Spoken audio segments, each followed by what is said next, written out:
अब आपको गुर्दे में और पित्ते में पथरी यानी किडनी स्टोन या गैल ब्लैडर स्टोन होने पर नहीं है घबराने की ज़रूरत।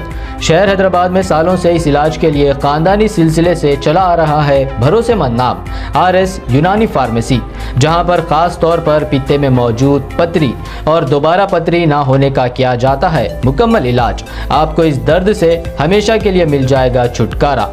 No side effects, no operation.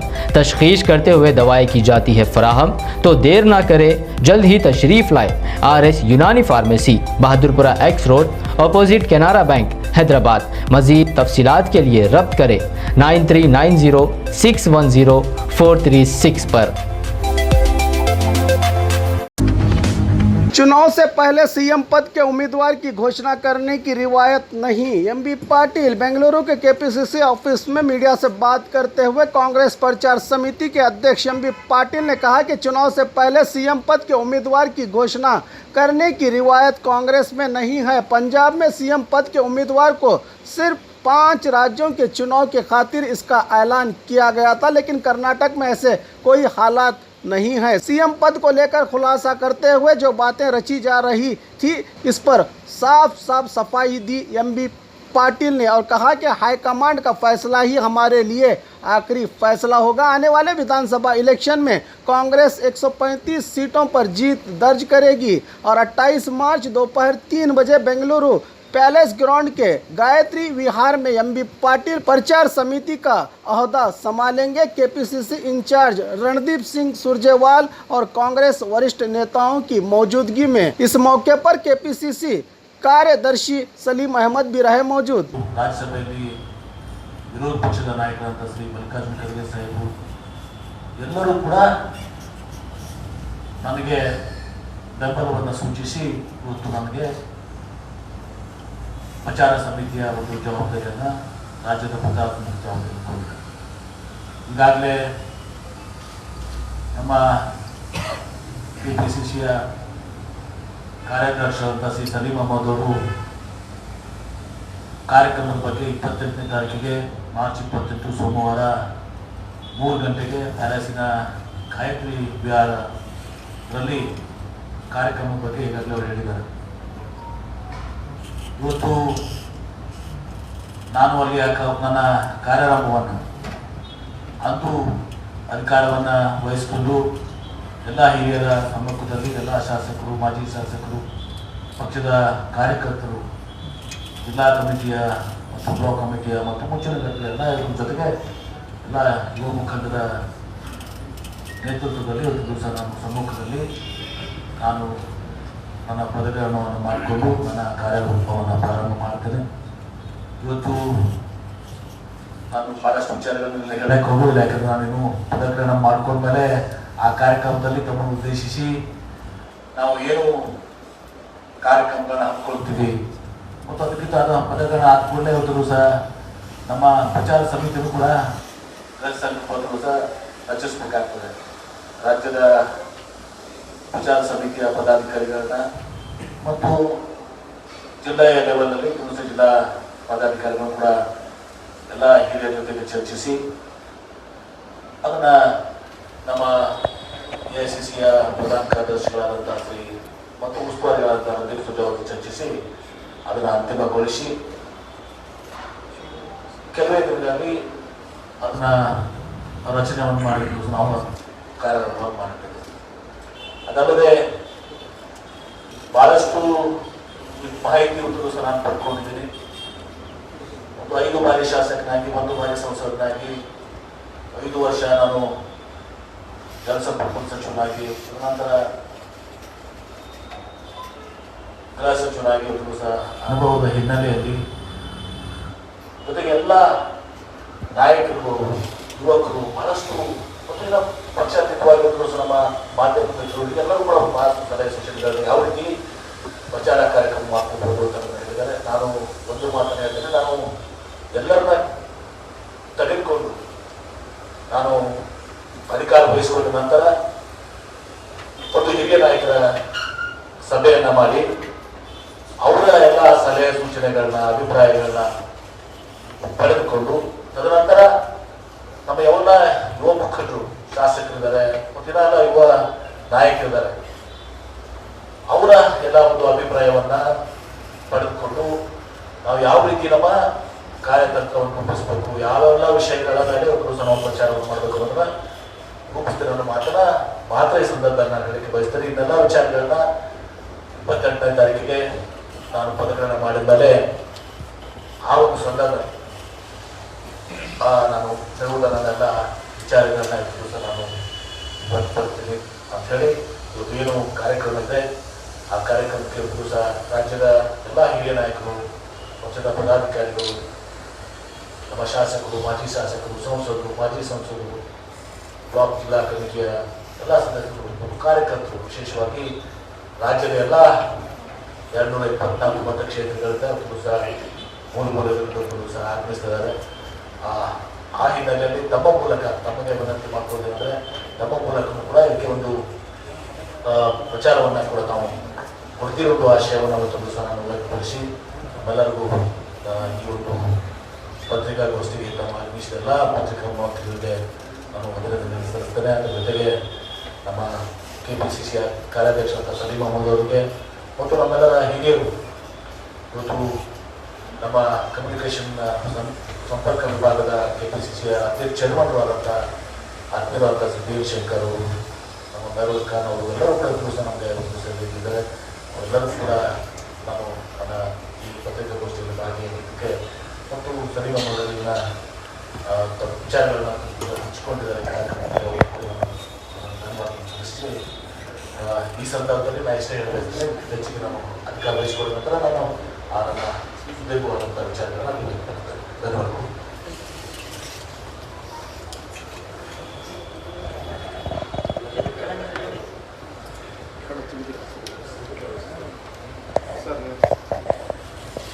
ನಿನ್ನೆ CM ಜೊತೆಗೆ ಸಭೆ ಆಯ್ತಲ್ಲ, ಜಲಸಂಪನ್ಮೂಲ ವಿಚಾರ ಸಂಬಂಧ ಅಲ್ಲಲ್ಲ, CM ರಾತ್ರಿ ಒಂದು ಕ್ಲಾರಿಫಿಕೇಶನ್ ಹಾಕಿದ್ದಾರೆ ನೋಟು. ನಾನು ಪ್ರಧಾನಿಗಳ ಬಳಿ ನಿಯೋಗ ಕರ್ಕೊಂಡು ಹೋಗ್ತೀನಿ ಅಂತ ಹೇಳಿಲ್ಲ ಅಂತ ಹಾಕಿದ್ದಾರೆ. ಏನಾದರೂ ಚರ್ಚೆಗೆ ಬಂದಿದ್ದಲ್ಲಿ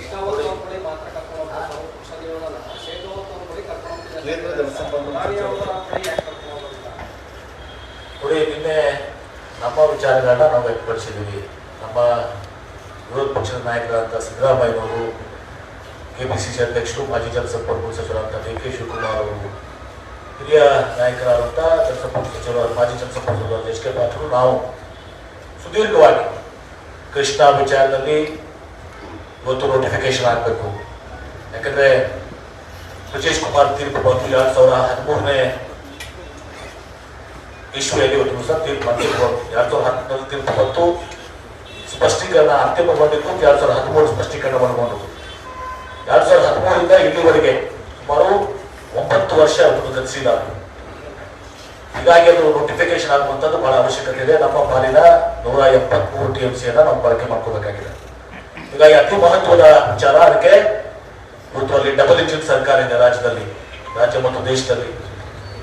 ಅದಕ್ಕೆ ಅದು ನೋಟಿಫಿಕೇಶನ್ ಆಗಬೇಕು ಅಂತೇಳಿ ಒಂದು ಉತ್ತಮವಾಗಿರುವಂತಹ ಬೇಡಿಕೆ. ನೋಟಿಫಿಕೇಶನ್ ಆದರೆ ತದನಂತರ ನಮಗೆ ನ್ಯಾಷನಲ್ ಪ್ರಾಜೆಕ್ಟ್ ಆಗಿರೋದು ಸಹ ನಾವು ಕೇಂದ್ರಕ್ಕೆ ಅನುದಾನಕ್ಕೆ ಸಲ್ಲಿಸಬೇಕಾಗಿದೆ. ನೋಟಿಫಿಕೇಶನ್ ಆಗಲಾದ್ರೆ ನಾವು ನ್ಯಾಷನಲ್ ಪ್ರಾಜೆಕ್ಟ್ ಅನ್ನು ಡಿಕ್ಲೇರ್ ಮಾಡೋಕ್ಕೆ ಆಗೋದಿಲ್ಲ. 2 ಲಕ್ಷ ಹೆಕ್ಟೇರ್ ಇರಬೇಕು ಮತ್ತು ನೋಟಿಫಿಕೇಶನ್ ಆದರೆ ನ್ಯಾಷನಲ್ ಪ್ರಾಜೆಕ್ಟ್ಗೆ ನಾವು ಅರ್ಹತೆಯನ್ನು ಪಡ್ಕೊಳ್ತೀವಿ. ಅದು 2 ವಿಚಾರಗಳನ್ನು ಹೇಳಿದ್ದೀವಿ. ಮೇಕೆದಾಟುದಲ್ಲಿ ಒಂದು ಸಹ ಅಲ್ಲಿನೂ ಕೂಡ ಎನ್ವಿರಾನ್ಮೆಂಟ್ ಕ್ಲಿಯರೆನ್ಸ್ ಆಗಬೇಕು. ಮತ್ತು ಇನ್ನೊಂದು ವಿಚಾರ, ಕಳೆದ 7-8 ಸಭೆಗಳಲ್ಲಿ ಏನು ಕಾವೇರಿ ವಾಟರ್ ಮ್ಯಾನೇಜ್ಮೆಂಟ್ ಅಥಾರಿಟಿ ಇದೆ, 7-8 ಸಭೆಗಳಲ್ಲಿ ವಿಷಯ ಬರ್ತದೆ, ಅಧಿಕಾರಿಗಳ ಹತ್ರ ಚರ್ಚೆ ಆಗಿದೆ ಅಂತ ಹೇಳ್ತಾರೆ. ಹಾಗೆ ಒಂದು ಸಹ ಎಲ್ಲರೂ ಕೂಡ ಪ್ರೊಸೀಡಿಂಗ್ ಆಗ್ತಾರೆ. ಬಹಳ ಆಶ್ಚರ್ಯ, ಮುಖ್ಯಮಂತ್ರಿಗಳ ಆಶ್ಚರ್ಯ ಉಂಟುಪಡಿಸಿದ್ರು. ನನಗೆ ಗೊತ್ತಿಲ್ಲ ಅಂತ ಚರ್ಚೆ ಆಗಿದೆ ಅಂತ ಹೇಳ್ತಾರೆ, ಪ್ರೊಸೀಡಿಂಗ್ಸ್ ಚರ್ಚೆ ಏನು ಬರೋದಿಲ್ಲ, ಡೆಫರ್ಡ್ ಅಂತ ಬರ್ತದೆ, ಅಂತ ಮುಂದೂಡಲಾಗಿದೆ ಬರ್ತದೆ. ಬಹಳ ಗಂಭೀರವಾದ ವಿಚಾರ. ಮುಖ್ಯಮಂತ್ರಿಗಳು ಒಪ್ಕೊಂಡು ಅದನ್ನ ಇಲ್ಲ, ಇದು ನನಗೆ ನನ್ನ ಎದುರಿಗೆ ಬಂದಿರೋದು ಬಹಳ ಗಂಭೀರವಾದ ವಿಚಾರ. ನಾನು ಆ ದಿಶೆಯಲ್ಲಿ ಕಾವೇರಿ ವಾಟರ್ ಮ್ಯಾನೇಜ್ಮೆಂಟ್ ಅಥಾರಿಟಿಗೂ ಪತ್ರ ಬರೀತೀನಿ, ಜಲಸಂಪನ್ಮೂಲ ಸಚಿವರಿಗೂ ಪತ್ರ ಬರೀತೀನಿ ಅಂತ ಹೇಳಿದ್ರು. ಮೂರನೇದಾಗಿ ಮಹದಾಯಿ ವಿಚಾರದಲ್ಲಿ ನಮಗೆ ಕೇವಲ ಇವತ್ತು ಸಹ ನೋಟಿಫಿಕೇಶನ್ ಈಗಾಗಲೇ ಆಗಿದೆ, ಎನ್ವಿರಾನ್ಮೆಂಟ್ ಕ್ಲಿಯರೆನ್ಸ್ ಆಗಬೇಕಲ್ಲಿ, ಅದು ಆಗ್ಬೇಕು ಅಂತ ಹೇಳಿದೀವಿ. ಮತ್ತು ನದಿ ಜೋಡಣೆ ವಿಚಾರದಲ್ಲಿ ಒಂದು ಸಹ ಮೊದಲು ಅದನ್ನ ಸಂಪೂರ್ಣವಾಗಿ ಮಾಹಿತಿಯನ್ನ ಯಾವ ರೀತಿ ಅದನ್ನ ನಮ್ಮ ಸಂಪರ್ಕ ಮಾಡಿದ್ರೆ ಕೇಂದ್ರ ಬಜೆಟ್ ಅಲ್ಲ ಅನೌನ್ಸ್ ಮಾಡಬಾರ್ದು. ಮೀಟಿಂಗ್ ಏನು ಪಡ್ಕೊಂಡು ನಮ್ಮದೆಲ್ಲ ಟೆಕ್ನಿಕಲ್ ಎಕ್ಸ್ಪರ್ಟ್ಸು ಎಲ್ಲರೂ ಕೂಡ್ಕೊಂಡು ಅದೇ ನಮ್ಮ ರಾಜ್ಯಕ್ಕೆ ಏನು ಲಾಭಗಳಿದಾವೆ, ಏನು ನುಕ್ಸಾನ್ಗಳು ತೋರಿಸಿದಾವೆ, ಈ ಎಲ್ಲವನ್ನ ಅರಿತುಕೊಂಡು ಸಹ ಮುಂದಿನ ಹೆಜ್ಜೆ ಇಡಬೇಕು. ಮತ್ತು ನಮ್ಮ ಪಾಲಿಗೆ ಏನ್ ನೀರು, ಎಷ್ಟು ನೀರನ್ನ ನೋಡ್ತೀವಿ ಸಹ ನಮ್ಮ ಪಾಲಿಗೆ ಎಷ್ಟು ನಮ್ಮನ್ನ ನೀರು ಬರ್ತದೆ, ಈ ಎಲ್ಲವನ್ನ ಗಂಭೀರವಾಗಿ ಬಹಳ ಸುದೀರ್ಘವಾಗಿ ಚರ್ಚೆ ಮಾಡಿ ಪರಿಣಿತರ ಜೊತೆ ಚರ್ಚೆ ಮಾಡಿ ನಾವು ಮುಂದಿನ ಹೆಜ್ಜೆ ಇಡಬೇಕು. ಅಲ್ಲಿವರೆಗೆ ಅದನ್ನ ಒಪ್ಕೋಬಾರ್ದು ಮಾತನ್ನು ಕೂಡ ನಾವು ಸ್ಪಷ್ಟವಾಗಿ ಹೇಳಿದ್ದೀವಿ. ಈ ಎಲ್ಲಾ ವಿಚಾರಗಳು ನಾವು ಕೇಳಿದಂತ ಪ್ರಶ್ನೆಗೆ ಸಿದ್ದರಾಮಯ್ಯ ಅವರು ಬಹಳ ಸ್ಪಷ್ಟವಾಗಿ ಉತ್ತರಿಸಿ ಹೇಳಿದ್ದಾರೆ. ಎಚ್ ಕೆ ಪಾಟೀಲ್ ಕೂಡ ಹೇಳಿದ್ದಾರೆ, ಡಿ ಕೆ ಶಿವಕುಮಾರ್ ಹೇಳಿದ್ದಾರೆ, ನಾವು ಕೂಡ ಹೇಳಿದ್ವಿ. ನಾವು ಇವತ್ತು ಈ ವಿಚಾರದಲ್ಲಿ ಕೃಷ್ಣ, ಮಹದಾಯಿ, ಮೇಕೆದಾಟು ಮತ್ತು ಈ ನದಿ ಜೋಡಣೆ ವಿಚಾರದಲ್ಲಿ ನಿಯೋಗವನ್ನ, ಸರ್ವಪಕ್ಷಗಳ ನಿಯೋಗವನ್ನ ಕೇಂದ್ರ ಜಲಸಂಪನ್ಮೂಲ ಸಚಿವರಿಗೆ ಮತ್ತು ಪ್ರಧಾನಮಂತ್ರಿಗಳಿಗೆ ತಾವು ವೈದ್ಯಕೀಯ ಅನ್ನೋದು ಹೇಳಿದ್ದೇವೆ. ಅವಶ್ಯಕತೆ ಬಿಟ್ಟರೆ ನಾವು ಇದೆಲ್ಲ ಕೆಲಸಕ್ಕೂ ನಾವು ಅವ್ರು ಒಪ್ಕೊಂಡಿದ್ದಾರೆ. ನಿನ್ನೆ ಅವ್ರು ನಮ್ಗೆ ಯಾವುದೂ ಹೇಳಕ್ಕೂ ಕೂಡ ಅವರು ವ್ಯಕ್ತಪಡಿಸಿಲ್ಲ, ಬಹುಶಃ ಹೇಳಬೇಕಿರ್ಬೇಕು. ಎಲ್ಲವನ್ನ ನಾವು ಮಾಡಿದಂತ ವಾದ, ನಮ್ಮ ನಿಲುವು ಏನಿತ್ತು ಎಲ್ಲವನ್ನೂ ಒಪ್ಪಿಕೊಂಡಿದ್ದಾರೆ. ಆದ್ರೆ ನಾವೇನಿದ್ವಿ ಇದು ವಿಳಂಬ ಆಗ್ತಾ ಇದೆ. ಅದಕ್ಕೆ ಸಿದ್ದರಾಮಯ್ಯ ಅವರು 3-4 ಬಾರಿ ಪ್ರಸ್ತಾಪ ಮಾಡಿದ್ದಾರೆ. ಇದನ್ನ ಪ್ರಧಾನಮಂತ್ರಿ ಬಳಿಗೆ ನೀವು ಹೋಗಬೇಕು, ಅದು ಅವಶ್ಯಕತೆ ಬಿದ್ದರೆ ನಾವು ಹೋಗುವಂತ ಮಾಡ್ತೀವಿ ಅಂತ ಮಾತನ್ನು ಹೇಳಿದ್ದಾರೆ. ಈಗ ಈಗಿರುವ ಕೆಲಸ ಬಹುಶಃ ಅವರೇ ಶಿಖಾವಂತರ ಬಗ್ಗೆ ಪ್ರಧಾನಮಂತ್ರಿಗಳ ಹೋಲಿಕೆ ಏನಿದೆ, ಹೆದರಿಕೆ ಏನಿದೆ? ನಮ್ಮ ಪ್ರಧಾನಮಂತ್ರಿಗಳಲ್ಲ, ದೇಶದ ಪ್ರಧಾನಮಂತ್ರಿಗಳು, ಬಿಜೆಪಿ ಪ್ರಧಾನಮಂತ್ರಿಗಳಾಗ ನಾವು ಅಲ್ಲ, ನಿಯೋಗ ಕರ್ಕೊಂಡು ಅವಶ್ಯಕತೆ ಬಿದ್ದರೆ ಕೇಂದ್ರ ಜಲಸಂಪನ್ಮೂಲ ಸಚಿವರು ಮತ್ತು ಪ್ರಧಾನಮಂತ್ರಿಗಳು ಹೋಗುವಂತದ್ದು ನಾವು ಬೇಡಿಕೆ ಇಟ್ಟಿದ್ದೀವಿ. ಸಿಎಂ ಅವರ ಅವಶ್ಯಕತೆ ಬಿದ್ದರೆ ನಾವು ಕೆಲಸವನ್ನು ನಿಯೋಗ ಕರ್ಕೊಂಡು ಹೋಗ್ತೀವಿ ಅಂತ ಹೇಳಿದ್ದಾರೆ.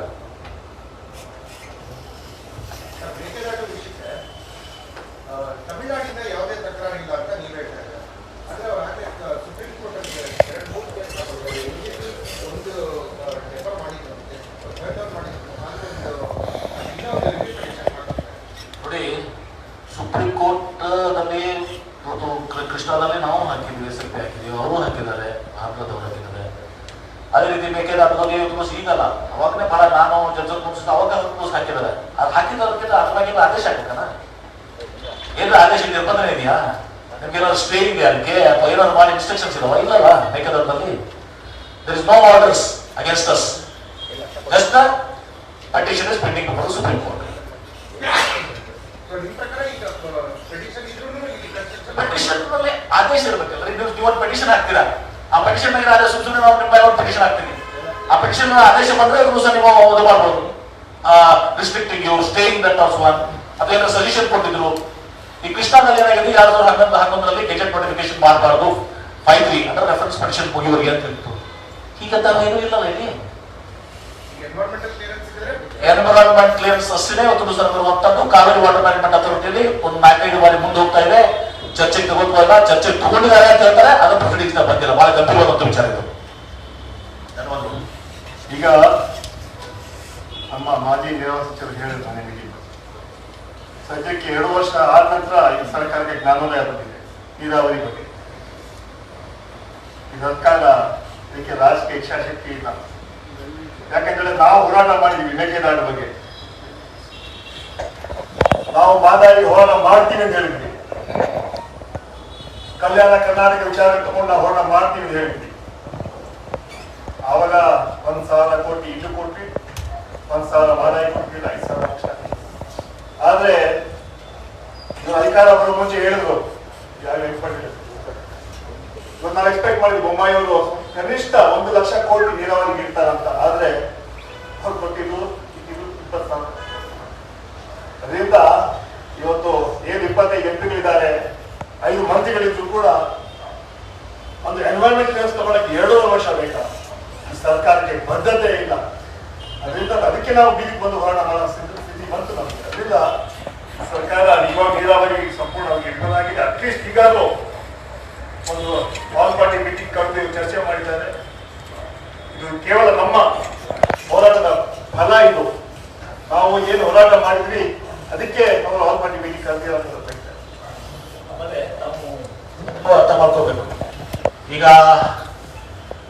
ಮೇಕೆದಾಟು 1,000 ಕೋಟಿ ಏನ್ ಪ್ರಯೋಜನ ಇದೆ? 1,000 ಕೋಟಿ ಇಟ್ಟು ಅದನ್ನು ಖರ್ಚಾಗ್ತದ? ಬೀರಶಂಕರ್ ಸಾಹೇಬ್ ಇದ್ದಾರೆ, ಎನ್ವಿರಾನ್ಮೆಂಟ್ ಕ್ಲಿಯರೆನ್ಸ್ ಆಗಲಾರ್ದೆ ಇವತ್ತು ನೀವು 1,000 ಕೋಟಿ ಏನ್ ಪ್ರಯೋಜನ ಇದೆ? ಮಾದಾಯಲ್ಲಿ ಅಲ್ಲಿ 1,000 ಕೋಟಿ ಇದು ಕನ್ನಡ ಸುತ್ತ ತಂತ್ರ.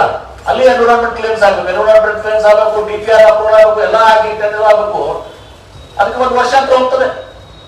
1,000 ಕೋಟಿ ತುಂಗಭದ್ರಾ ಬ್ಯಾಲೆನ್ಸಿಂಗ್ ರಿಸರ್ವಾಯರ್ ನವಿಲೆ ಹತ್ರ 1,000 ಕೋಟಿ. ಅಲ್ಲಿ ನಾವು ಆಂಧ್ರ ಮತ್ತು ತೆಲಂಗಾಣ ಪರವಾನಗಿ ತಗೋಬೇಕು, ಅಲ್ಲಿ 1,000 ಕೋಟಿ.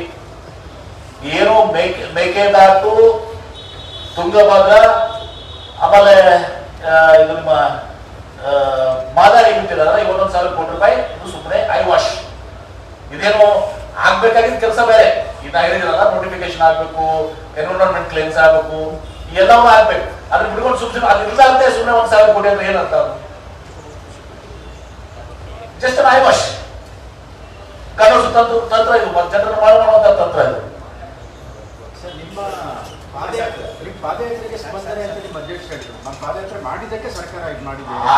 ಸ್ಪಂದನೆ ಮಾಡಿ ಇದನ್ನ ಆಗ್ಬೇಕಲ್ಲ. ಇದಕ್ಕಿಂತ 1,000 ಕೋಟಿ ಇಂಪಾರ್ಟೆಂಟ್ ಅಲ್ಲ ನಮಗೆ. ಕೃಷ್ಣಾದಲ್ಲಿ ಗೆಜೆಟ್ ನೋಟಿಫಿಕೇಶನ್, ಮಾದಾಯಿದಲ್ಲಿ ಎನ್ವಿರಾನ್ಮೆಂಟ್ ಕ್ಲಿಯರೆನ್ಸ್, ಮೇಕೆದಾಟುದಲ್ಲಿ ಎನ್ವಿರಾನ್ಮೆಂಟ್ ಕ್ಲಿಯರೆನ್ಸ್. ಈ 3 ಆಗದೆ ನೀವು 1,000 ಕೋಟಿ ಇರಲಿ 10,000 ಕೋಟಿ ಇಟ್ಟರೆ ಏನ್ ಪ್ರಯೋಜನ ಆಗುತ್ತೆ? ನೀವೇ ಹೇಳಿ.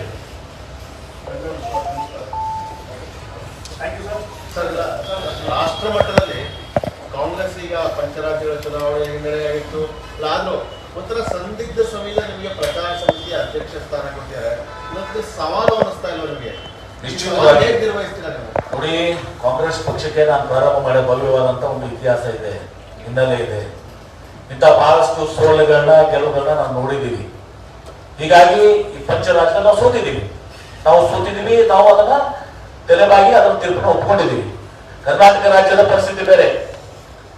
ಹೌದು, ಇಂಥ ಸಂಕಷ್ಟ ಸಂದರ್ಭದಲ್ಲಿ ಒಂದು ಪ್ರಚಾರ ಸಮಿತಿ ನಮ್ಮ ಅಧ್ಯಕ್ಷರು ಮಾಡಿದ್ದಾರೆ. ನಾವೆಲ್ಲರೂ ಕೂಡಿ, ನಾನು ಹೇಳ್ತೀನಿ ಕಲೆಕ್ಟಿವ್ ಆಗಿ, ನಾನು DK ಶಿವಕುಮಾರ್ ಅವರು, ನಮ್ಮ KPCC ಅಧ್ಯಕ್ಷರ ಜೊತೆಗೆ ನಮ್ಮ ವಿರೋಧ ಪಕ್ಷ ನಾಯಕರು ಸಿದ್ದರಾಮಯ್ಯನವರು, ಮಲ್ಲಿಕಾರ್ಜುನ ಖರ್ಗೆ, ಎಲ್ಲ ಪಕ್ಷದ ಹಿರಿಯ ನಾಯಕರು ನಾವೆಲ್ಲರೂ ಒಟ್ಟಿಗೆ ಕೂಡಿ ನಿಶ್ಚಿತವಾಗಿಯೂ ಕೂಡ ಈ ರಾಜ್ಯದಲ್ಲಿ ಇವತ್ತು ದಿವಸ 2023 ನಾವು ಕನಿಷ್ಠ 130-40 ಸೀಟ್ಗಳನ್ನು ಪಡ್ಕೊಂಡು ನಾವು ಅಧಿಕಾರ ಬರ್ತೀವಿ. ಹೌದು, ಸವಾಲಿದೆ. ಆ ಸವಾಲು ಬಹುಶಃ ಆ ಪಂಚರಾಜ್ಯಗಳ ಏನು ಇದು ಇದೆಯಲ್ಲ, ಆ ಎಫೆಕ್ಟಿವ್ ದಿವಸ ನಮ್ಮ ರಾಜ್ಯದ ಮೇಲೆ ಯಾವುದೇ ಪರಿಣಾಮ ಬೀರೋದಿಲ್ಲ. ಈ ಸವಾಲನ್ನು ನಾವು ಸ್ವೀಕಾರ ಮಾಡ್ತೀವಿ. ಈ ಒಂದು ಕಷ್ಟದ ಸಮಯದಲ್ಲೇ ಸವಾಲು ಸ್ವೀಕಾರ ಮಾಡುವಂಥದ್ದು ಇಂಪಾರ್ಟೆಂಟ್ ಇವತ್ತು ದಿವಸ. ಮತ್ತೆ ಮುಖ್ಯಮಂತ್ರಿ ಅಭ್ಯರ್ಥಿ ನಾವು ಮುಖ್ಯಮಂತ್ರಿ ಅಭ್ಯರ್ಥಿ ನಾನು ನಮ್ಮ ಕಾಂಗ್ರೆಸ್ ಪಕ್ಷದಲ್ಲಿ ಯಾವತ್ತೂ ಕೂಡ ಮುಖ್ಯಮಂತ್ರಿಗಳ ಎಕ್ಸೆಪ್ಟ್ ಪಂಜಾಬ್ ಮೊನ್ನೆ ಕೆಲವೊಂದು ಕಡೆ ಬಿಟ್ಟರೆ ಯಾವತ್ತೂ ಕೂಡ ಮುಖ್ಯಮಂತ್ರಿಗಳನ್ನ ಮಾಡಿ ಪ್ರೆಸೆಂಟ್ ಮಾಡಿಲ್ಲ. ಅವಾಗ ಪಕ್ಷದ ಹೈಕಮಾಂಡ್ ತೀರ್ಮಾನ ಮಾಡ್ತಾರೆ ಅದ್ರ ಬಗ್ಗೆ. ಹೀಗಾಗಿ ಯಾವಾಗ ನಮ್ಮ ಪಕ್ಷ ಅಧಿಕಾರಕ್ಕೆ ಮೊದಲು ನಮ್ಮ ಗುರಿ ಪಕ್ಷ ಅಧಿಕಾರಕ್ಕೆ ಬರಬೇಕು. 130 ಸೀಟ್ ವಿಷಯಕ್ಕೆ ಬಂದ್ರು ಕೂಡ ಮುಖ್ಯಮಂತ್ರಿ ಅಭ್ಯರ್ಥಿ ವಿಷಯ ಕೂಡ ಇಂಪಾರ್ಟೆಂಟ್ ಆಗುತ್ತೆ. ನಾವು ನೋಡಿ, ಅದು ಯಾವತ್ತು ಕಾಂಗ್ರೆಸ್ ಪಕ್ಷದ ಇತಿಹಾಸ ಏನಿದೆ ಗೊತ್ತಿದೆ. ಯಾವತ್ತು ಎಕ್ಸೆಪ್ಟ್ ಪಂಜಾಬ್ ಮನೆ ರಿಸಲ್ಟ್ ಅವರು ಬಿಟ್ಬಿಟ್ರೆ ಎಲ್ಲಿನೂ ಕೂಡ ಅವರು ಮುಖ್ಯಮಂತ್ರಿ ಮಾಡಿಲ್ಲ. ಇಲ್ಲಿ ಏನ್ ಮಾಡ್ತಾರೆ, ಪಕ್ಷದ ಹೈಕಮಾಂಡ್ ನಿರ್ಧಾರ ಮಾಡ್ತಿದ್ದಾರೆ. ಈಗಾಗಲೇ ಹೇಳ್ತಾವ್ರು ಏನ್ ಭಾವನೆಗಳು, ಅವರ ಚಿಂತನೆಗಳು ಯಾವ್ದು ಹರಿಬಿಡ್ತಾರೆ 24 ಗಂಟೆ ಹೇಳಿ ಇವತ್ತು ಸಾಮೂಹಿಕ ನಾಯಕತ್ವದ ಪಕ್ಷ ನಾವು ಕೆಲಸ ಮಾಡ್ತೀವಿ. ಚುನಾವಣೆಯಲ್ಲಿ ಇವ್ರು ಏನೇ ಮಾಡಲಿ 2023 ರಾಜ್ಯ ಮತ್ತೆ ಕಾಂಗ್ರೆಸ್ ಪಕ್ಷ ಸರ್ಕಾರ ಅಧಿಕಾರಕ್ಕೆ ಬರುತ್ತೆ ಅಂತ ವಿಶ್ವಾಸ ವ್ಯಕ್ತಪಡ್ತೀನಿ. ಇವತ್ತು ನಾವು ಪಂಚ ರಾಜ್ಯಗಳು ಹೇಳಿದ್ವಿ, ಅದಕ್ಕೆ ಜಾಸ್ತಿ ವಿಷಯ ಹೋಗಲ್ಲ. ಇವತ್ತು ನಾನು ತಮ್ಮೂರು ಕೇಳ್ತೀನಿ, ಏನ್ ಸ್ವಾಮಿ ಉತ್ತರ ಪ್ರದೇಶದಲ್ಲಿ ಪ್ರೈಮ್ ಮಿನಿಸ್ಟರ್ ಮೋದಿ, ಯೋಗಿ ಆದ್ರೂ ಕೂಡ 47 ಸೀಟ್ ಯಾಕೆ ಸ್ವಾಮಿ ನಿಮ್ಗೆ ಕಡಿಮೆ ಬಂತು? ಡಬಲ್ ಇಂಜಿನ್ ಸರ್ಕಾರ. ಹೌದು, ನಮ್ಗೆ ನಾವು ಬಹಳ ಕಡಿಮೆ ಸಿಕ್ತಿತ್ತು, ಒಪ್ಕೊಡ್ತೀವಿ ನಾವು ಸೋಲು. ಆದ್ರೆ ವೀಕ್ ಆಗಿರಲ್ಲ, ಅದು ಮಾಡಿದ್ವಿ. ಈಗ ಬಂದ್ಬಿಡ್ತು ರಾಜ್ಯದಲ್ಲಿ, ಕರ್ನಾಟಕದಲ್ಲಿ ಸಹ ಬಂದ್ಬಿಡ್ತಂತ. ಯಾಕೆ 47 ಸೀಟ್ ಕಡಿಮೆ ಬಂತು ನಿಮ್ಗೆ? ನಿಮಗೆ ಸೀಟ್ ಜಾಸ್ತಿ ಹೋಗಬೇಕಾಗಿ UP-ಯಲ್ಲಿ. ಅದರಿಂದ ಜಾಸ್ತಿ ನೀವು ಕೊಟ್ಟಂತಹ ಏನು ಅದನ್ನ ಜಾಸ್ತಿ ಬಡಾಯಿ ಮಾಡ್ಕೊಂಡು ಹೋಗಬೇಡಿ. ಏನ್ ಮಾಡೋದು ಕೂಡ ರಾಜ್ಯದಲ್ಲಿ ಕಾಂಗ್ರೆಸ್ ಪಕ್ಷ ಅಧಿಕಾರಕ್ಕೆ ಬಂದ್ರೆ ಜನ ಆಡಳಿತದಲ್ಲಿರುವ ಪಕ್ಷಕ್ಕೆ ಆಡಳಿತ ವಿರೋಧಿ ಅಲ್ಲ ಇರಲ್ವಾ?